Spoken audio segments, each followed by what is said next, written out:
एक हैरान कर देने वाली खबर सामने आ रही है महाराष्ट्र के पुणे जिले से, जहां पर बहने वाली पवित्र इंद्रायणी नदी पर सैकड़ों मछलियां मृत पाई गई है। इस घटना के बाद इलाके में हड़कंप मचा हुआ है। बताया जा रहा है कि नदी का पानी इतना दूषित हो चुका है कि इस पर पलने वाले जानवरों का दम घुट रहा है और उनकी मौत हो रही है। नदी के प्रदूषित पानी के चलते ही इन मछलियों की मौत हुई है और अब नदी किनारे मृत मछलियों का ढेर लगा हुआ है। आपको बता दें कि पुणे से सटे पिंपरी चिंचवड़ के देहू इलाके में ये नदी बहती है। देहू एक तीर्थ स्थल है जहां लाखों श्रद्धालु आते हैं। बताया जा रहा है कि लोग इसी नदी में स्नान भी करते हैं, लेकिन नदी की जो मौजूदा स्थिति है वे बेहद चिंताजनक है। मौजूदा समय में पीने के लिए तो छोड़िए, नदी का पानी अब नहाने लायक भी नहीं बचा है। स्थानीय लोगों का कहना है कि ये बेहद अफसोस की बात है कि नदी के प्रदूषित पानी को लेकर कई बार प्रशासन को अवगत कराया गया है, लेकिन इसकी स्वच्छता को लेकर आज तक कोई ठोस कदम नहीं उठाया गया।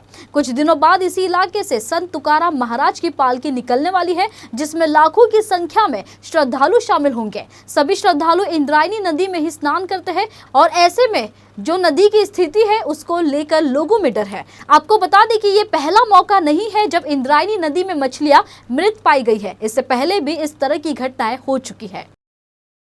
सातत्याने 2-4 महिन्यापासून कदाचित वर्ष झाले असेल, आपण प्रशासनाला सांगतोय की इंद्रायणी नदीला सर्वाधिक प्रदूषित करणारा कापूरवाड्यातलं सांडपाणी, मैला मिश्रित पाणी हे तुम्ही बंद करा, जेणेकरून इंद्रायणी नदीत असणारा मासेर मासा, देव मासा, ज्याला आपण देव मासा म्हणतोय, याच्या जीविताला धोका निर्माण होऊ शकतोय। आणि झोपलेलं प्रशासन, डिंब प्रशासन फक्त ऐकतंय आणि सोडून देते। आणि आज त्याचा परिणाम काय झालाय तर या मुख्य जनावरांना आपला प्राण गमावा लागलेला आहे। ज्या माशांसाठी आपण आपला जीव तळमळतोय, हे मासे देऊचं वैभव आहे। जगद्गुरु तुकोबारायांच्या श्री क्षेत्र देहूतील आनंदवादीत हा माशांचा ढो, माशांच्या ढोहाचं हे वैभव आहे। देहूतील मासा पंढरपूरला जातो कसा, वारकरी भाविकांना हा मासा म्हणजे एक संत स्वरूप समजला जातोय। आणि अशा या संत स्वरूप माशाची आज या प्रशासनानं, डिंब प्रशासनानं, झोपलेल्या प्रशासनानं, नगरपंचायतीने हत्याच केली आहे असंच म्हणावं लागेल। आज या नदी पात्रामध्ये अक्षरशः संपूर्ण माशांचा खच पडलाय। आम्ही तुम्हाला वारंवार सांगतोय की या प्रदूषित कापूरवाड्यावरती काम करा, सांडपाणी बंद करा, मैला मिश्रित सांडपाणी बंद करा। आज या ठिकाणावरून आपण पाहू शकतो लाखो मासे आज इंद्रायणीच्या डोहामध्ये शेवटचा श्वास घेत आहे।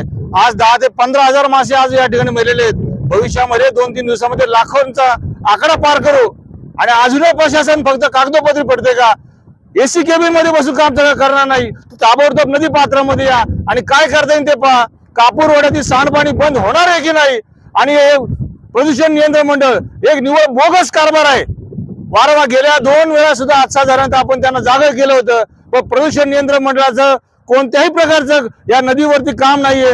जशी पवना, मुळा, मुठा या सर्व नद्यांची अवस्था झाली, नद्या मृत झाल्यात आणि आज तीच अवस्था या माझ्या देहूतील इंद्रायणी नदीची झालेली आहे। प्रशासन जागा होणार आहे की नाही? की आज मासे मेलेत, उद्या माणसं मारायची तुम्ही वाट पाहताय का?